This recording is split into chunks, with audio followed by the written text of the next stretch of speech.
You want to know something? I f***ing love Mortal Kombat. Given my general love for ultra-violence, I guess that should come as no surprise. What can I say, I have a type. But sometimes even I don't know what my type is. Mortal Kombat was one of those franchises that just kinda snuck up on me. I bought MK11 on a whim because I wanted more AAA games on Switch to justify my purchase, and it was on sale. And Mortal Kombat is one of those franchises I was always interested in. I mean, I'd played a lot of MK3 back when I was like 6 or 7, and could never get past Motaro, but I still loved that game. But that's besides the point. Either way, Mortal Kombat was something I'd mostly forgotten about until I picked up 11, and when I played it, I dug it, and thought, you know what, I'm gonna look into this franchise more. Since then, I binged the majority of the series, even Special Forces, read into the lore, and even started playing some other fighting games as a result. Yeah, I was never really majorly into fighting games until recently, and that's all down to MK. Granted, I still mostly suck because I'm still brand new to this, but that's besides the point. That said, coming back and playing the NetherRealm games after playing some of the other games, one thing becomes clear. The chapter system needs to go. It's the single most damaging element in these games over the past several entries. If you're not familiar, the chapter system was introduced in Mortal Kombat vs. DC Universe, a game that I still refuse to believe actually exists, and it works like this. In each chapter of each story mode, you're given control of a single character, which usually encompasses 4 fights, but the number is subject to change at times, and occasionally you can pick between 2 characters. The idea is that they want to use the story mode to give you a sampling of several characters, and they want to give you long enough with each character to get an idea of how to use them. That way you can find your main. In theory. Here's the issue with that. The chapter system works completely counterintuitive to the idea of an actual linear story mode. The fact of the matter is, if you're attempting to have a story mode in these games, the story should dictate the gameplay, not the other way around. But by hamstringing the structure so you have to have 4 fights in a row with each character, it is the other way around. And therefore, you're forcing a limitation on the narrative, meaning you can only tell the story in a certain and very specific way. You may be asking yourself, why should we care about a decent story in a fighting game? Especially Mortal Kombat. Well, first of all, this is a long-running series with a number of iconic and beloved characters. If you're gonna bother to have a story mode at all, you should be going out of your way to do these beloved characters justice, regardless of genre or limitation. Otherwise, that's just blatant disrespect for the audience. I don't see any reason why we have to make excuses for why some people's favorite fictional characters are being treated poorly, and second, I don't think there's a single genuine reason why Mortal Kombat can't have a good story. The lore and characters are interesting and lend themselves to having compelling narratives. Things like Scorpion's Revenge prove that. Not so much Battle of the Realms because that movie was wank, but my point still stands. This is the type of series where I could spend hours reading the wiki pages on events and characters. In fact, there's no reason that fighting games in general can't have good stories, because what are fighting games if not celebrations of characters? If fighting game stories are traditionally not great, then that should incline devs to try harder, not accept mediocrity. So the chapter system is a self-imposed limitation of forcing the story to be told in a single unwavering way, and that's a limitation that's on top of the other inherent limitations of the medium. What do I mean by that? Well, here's the thing. In games, you need to have gameplay. This is an inherent fact of the medium. Without interaction, it's just a movie.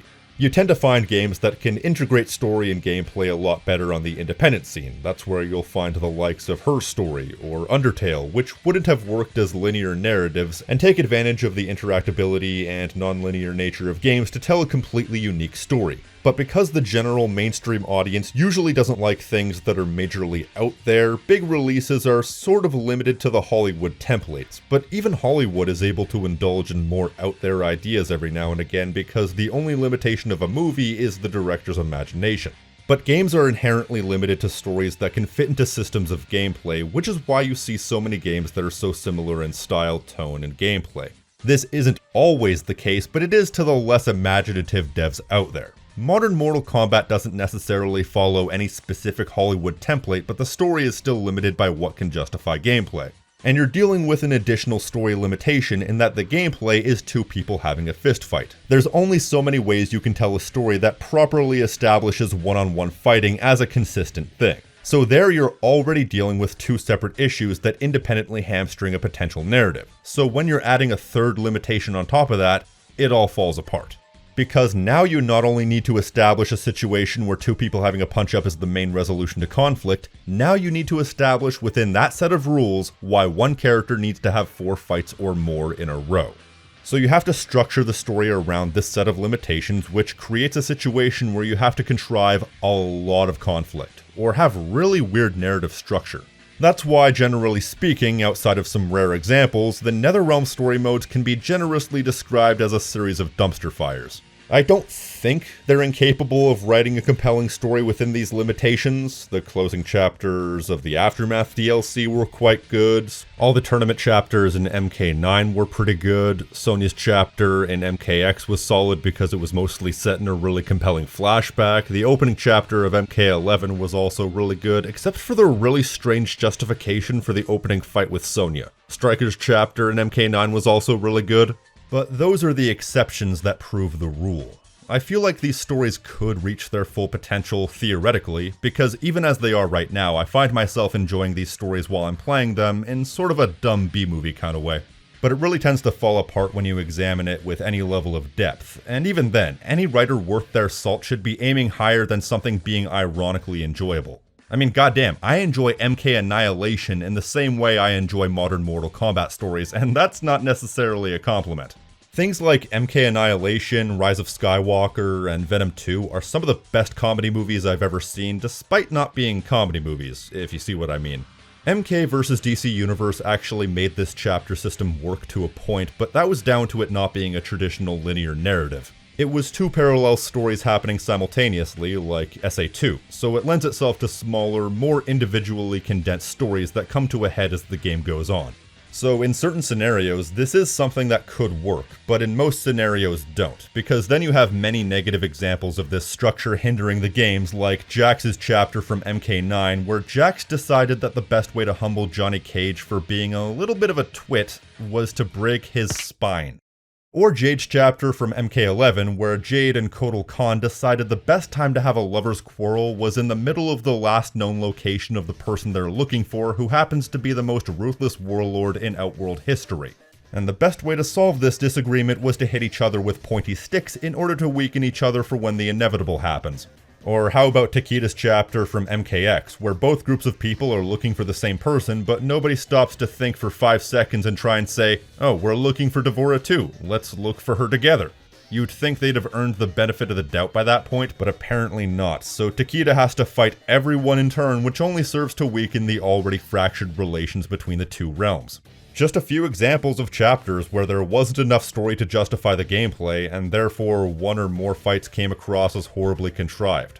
You can practically feel the writers racking their brains to try and think of how to work within their own rules and have several fights in a chapter that might only be able to naturally fit 1 or 2, if that.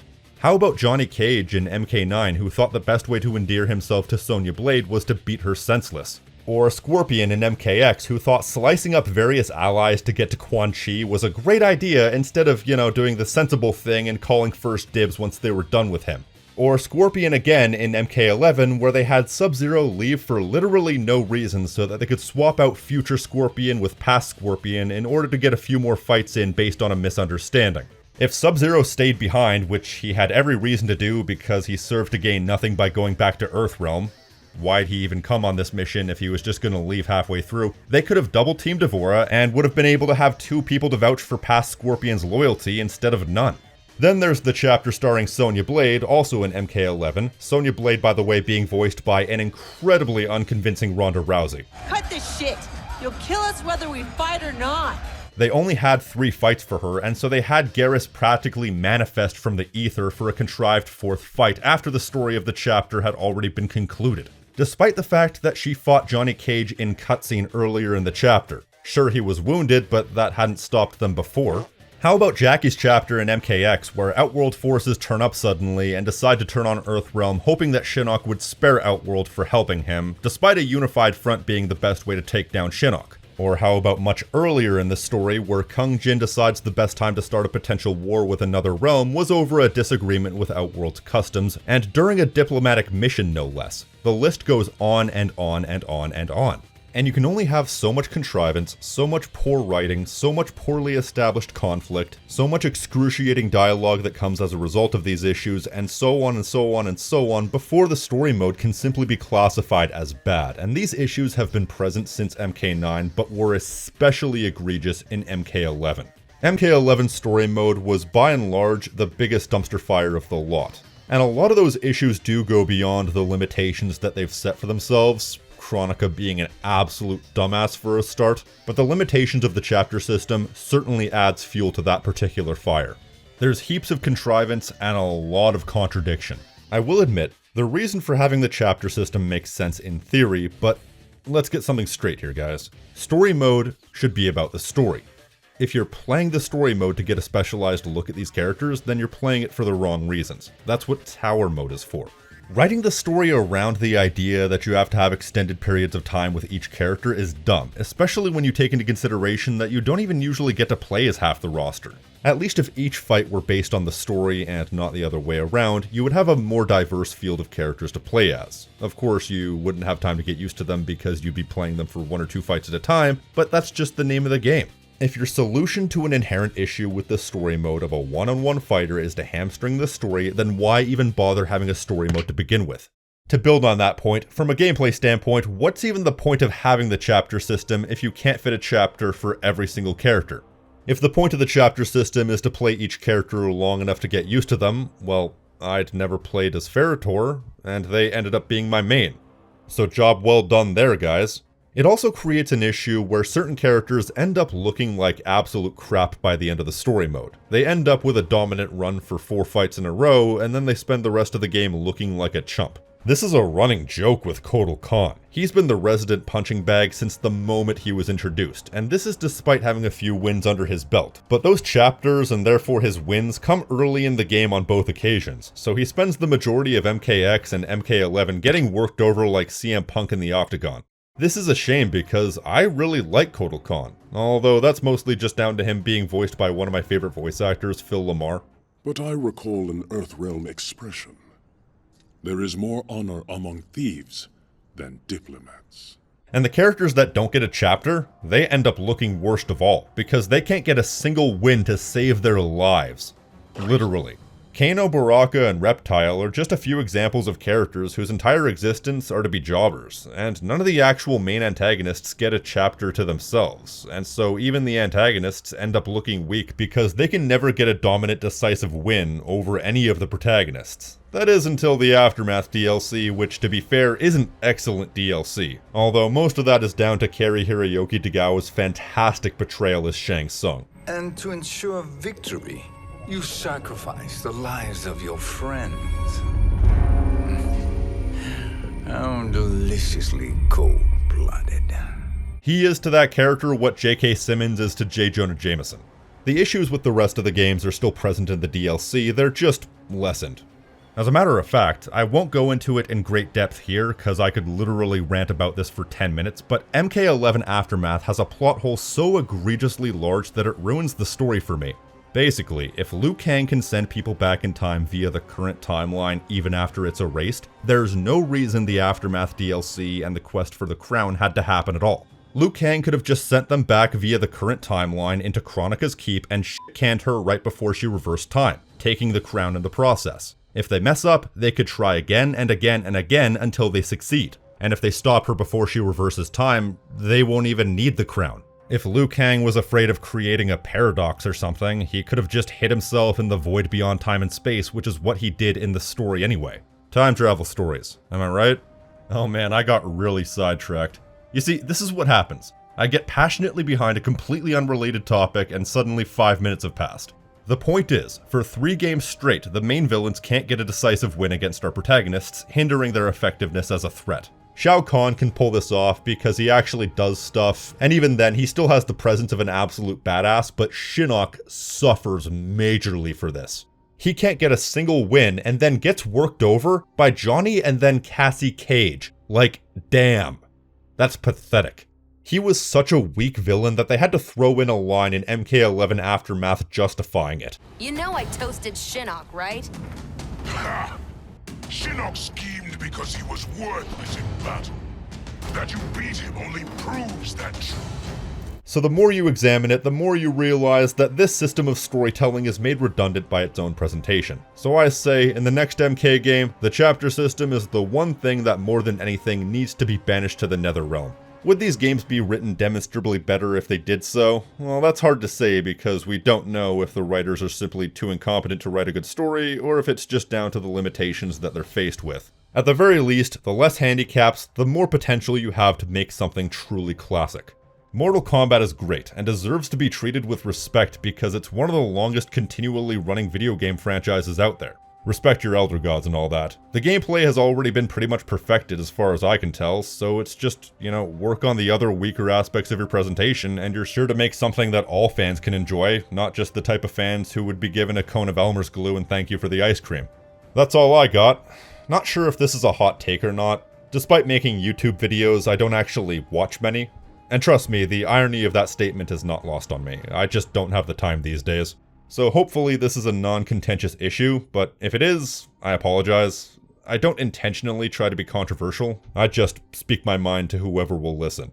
Tell me what you think in the comment section, and don't forget to like and subscribe. I've been the King of Snark Style on Tactical Bacon Productions, and I will see you next time. Peace. No Earthrealm board can stop this deadly alliance. Oh, f*** off.